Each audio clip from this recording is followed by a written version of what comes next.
Hi friends, welcome back to my channel. তো তোমরা সবাই কেমন আছো? আশা করি তোমরা সবাই ভালো আছো। তো আজকে একটা নতুন ব্লগে তোমাদের সবাইকে ওয়েলকাম। আজকে আমার জন্মদিন, তো সেই জন্মদিন উপলক্ষে আমি সারাটা দিন কিভাবে কাটাচ্ছি আর কিভাবে আজকের দিনটা সেলিব্রেট করব সেটা তোমাদের সঙ্গে শেয়ার করব। তো আমার পুরো ভিডিওটা কন্টিনিউ থেকো। তো সকালবেলায় উঠে বাসি কাজ বাজ করে স্নান টান করে প্রথমে আমি ঠাকুরের পুজো দিয়ে দিয়েছি, কারণ তিনি হচ্ছেন আমাদের জীবনের পরম উদ্ধাতা। তো আজকে আমরা আমি যে কোনো কিছুই আমি আমার জীবনে কোনো কিছু শুরু করলেন, ভালো কিছু শুরু করলে তো তাকে অনুসরণ করেই প্রথমে কিছু করা। তা আজকে আমার একটা বিশেষ দিন, মানে জন্মদিন। সেই জন্মদিন উপলক্ষে প্রথমে আমি ঠাকুরকে প্রাধান্য দেবো, কারণ তার জন্যই আমি এখনো পর্যন্ত সুস্থ আছি, তো তারই দয়াতে। তো প্রথমে আগে ঠাকুরের পুজো আমার দেয়া হয়ে গেছে। তো ঠাকুরের পুজো দেওয়া হয়ে গেছে, এরপরে বাড়িতে কিছুটা রান্না করব, তারপরে আমাদেরকে যেতে হবে এক ননদের বাড়িতে। সেই ননদের বাড়িতে নিমন্ত্রণ আছে, আর ওখানে কি কি অনুষ্ঠান হচ্ছে, মানে ওখানে যে ইনভাইট করেছে, তো ইনভাইটে কিছু অংশ তোমাদের সঙ্গে তুলে ধরবো। তো আমার পুরো ভিডিওটার সঙ্গে থাকো। তো রেডি হয়ে গেছি, এখন এবার ননদের বাড়িতে যাব। আর ননদের বাড়িতে গিয়ে কি কি করছি, মানে আজকে কি প্রোগ্রাম আছে আর কি অনুষ্ঠানের জন্য আজকে আমাদেরকে নিমন্ত্রণ করেছে, আমার মতন অনেকেরই নিমন্ত্রণ আছে। তো সেখানে গিয়ে কি কি করছি সেটাও তোমাদের সঙ্গে শেয়ার করব। তো প্রথমে এখন আমরা আমাদের স্কুটিটা নিয়ে নিই, আর কল্যাণীতে আমার ননদের বাড়িতে যাচ্ছি, চলো আমার সঙ্গে। এখন আমরা কেকের দোকানে চলে এসেছি, আর আমরা কেক সিলেক্ট করে নিয়েছি। তো জানি না কখন কেকটা নিয়ে যাবে, তো আমি কেক করে নিয়েছি। এখন আমার মেয়ে আর কিংবা হাজবেন্ড, এরা দুজনের মধ্যে আসবে, কেকটা নিয়ে যাবে। আর কিভাবে কাটা হবে আর কোথায় কাটাবে সেটা আমি নিজেও জানি না। তো দেখা যাক কিভাবে কেকটা কাটা হয় আর কোথায় কাটা হয়। তো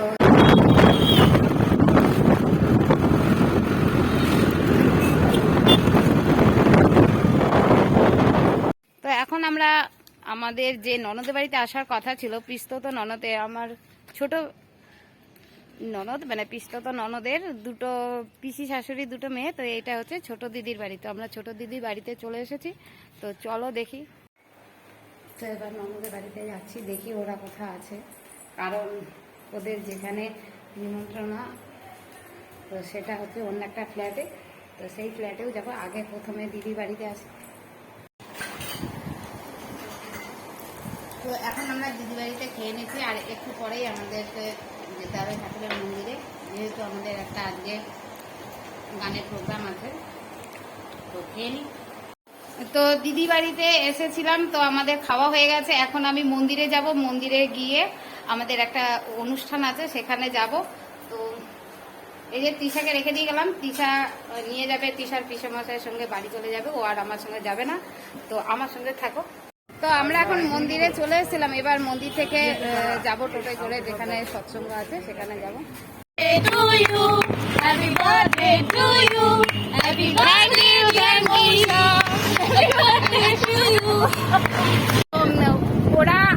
আমরা একটা চলন্ত টোটোর মধ্যে ওরা আমাকে উইশ করলো। তো ওদের অসংখ্য অসংখ্য অনেক অনেক ভালোবাসা, আর কাকিমার প্রতি আমার অনেক প্রণাম রইল।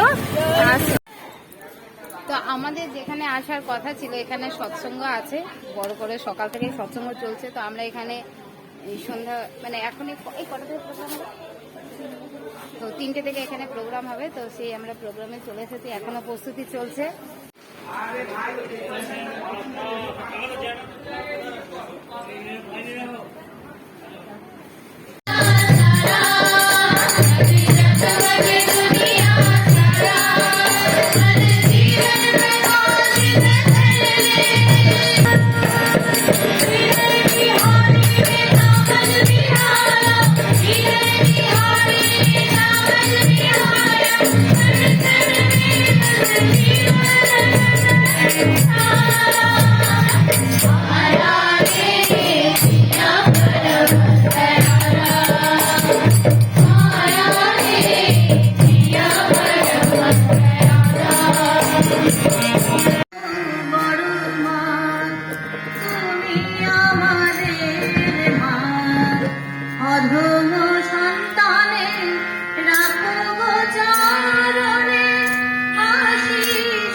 तबीयत थोड़ा सा ठीक नहीं है। तो आज जो हम यहाँ पर प्रसाद नगर में उपस्थित हुए हैं, श्री ठाकुर जी और श्री बड़ों और गौड़ा को केंद्र करके मातृ सम्मेलन का भी आयोजन चल रहा है। तो सर्वप्रथम मैं हमारी जो परिचालन कर रही हैं माँ, इतना सुंदर तरीके से बानी व्याख्या और गाने के बाद जो भी भजन हुआ उसको इतने अच्छे तरीके से समझाया, तो मतलब प्रति मुहूर्त में एक आलोचना का वातावरण है, चाहे वो गाने के माध्यम से हो या बानी पाठ के माध्यम से हो या फिर जो हम स्रोत पाठ कर रहे थे जिसके भी माध्यम से हो, कुछ ना कुछ सीखने को मिल रहा है। तो हम सब जो है उपस्थित हुए हैं या जो दूर से भी आवाज सुन रहे हैं, तो कहीं ना कहीं हमारे उपस्थित होने का कुछ उद्देश्य रहता ही है। बिना उद्देश्य के कुछ भी नहीं है। अगर हम मानसिक रूप से पूरी तरीके से स्वस्थ हैं तो हम कुछ ना कुछ ग्रहण करते ही हैं। जैसे माँ ने गाना गाया था, प्रतिमा में प्रतिमा, मतलब कितनी बड़ी बात है। और जो आज आलोचना का विषय वस्तु भी है, तो जो हम माँ को लेकर यहाँ पर जानने की कोशिश करें, सीख रहे, अगर सीख ही नहीं रहे हैं तो शायद हमारे उपस्थित होना यहाँ पर व्यर्थ है। क्योंकि हम जो भी करते हैं उसमें 3 चीजें जरूर होती हैं, एक चिंतन, चलन और वलन।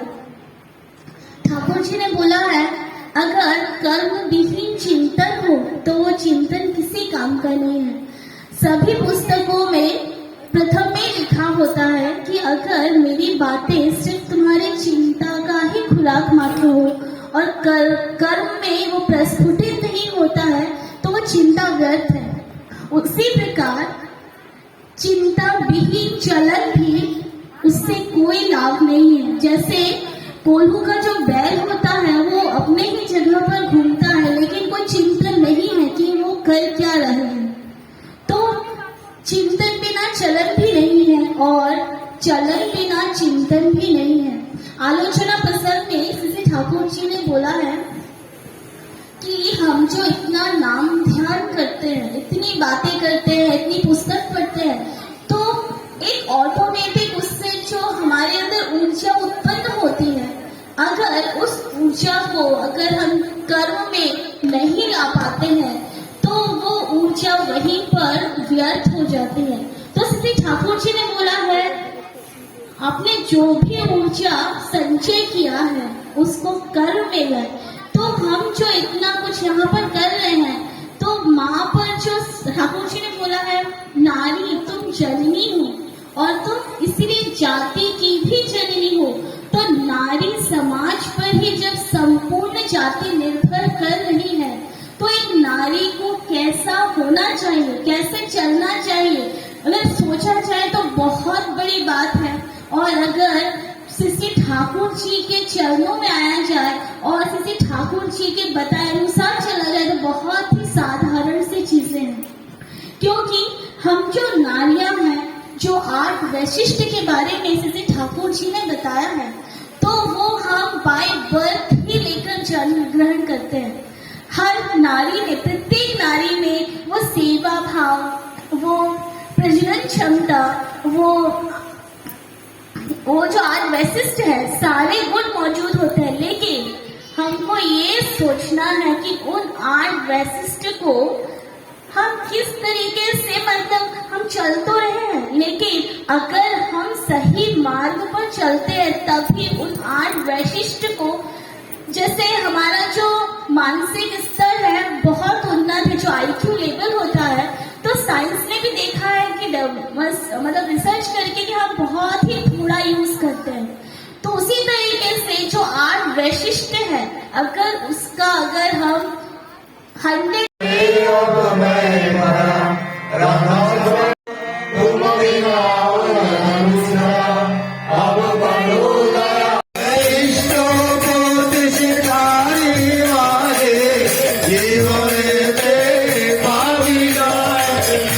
Stop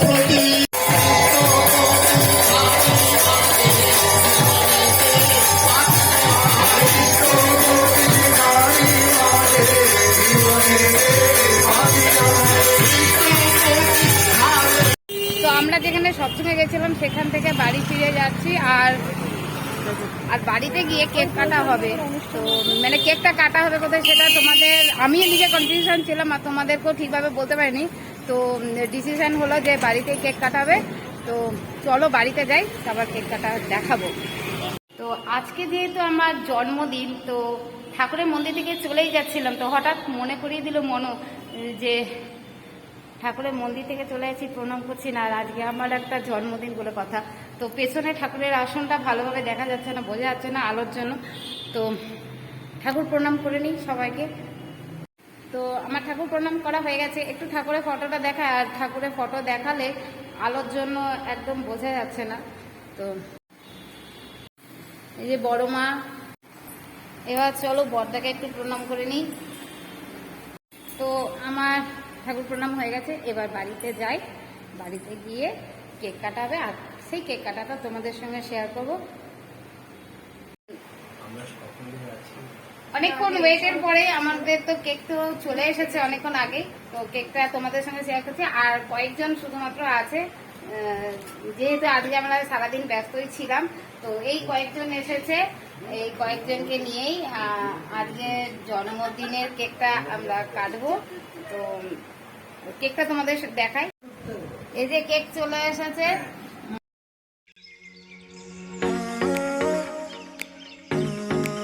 दिने गाए बार बार दिने गाए तू जियो हजारों साल है मेरे Arju. Happy birthday to you. Happy birthday to you. Happy birthday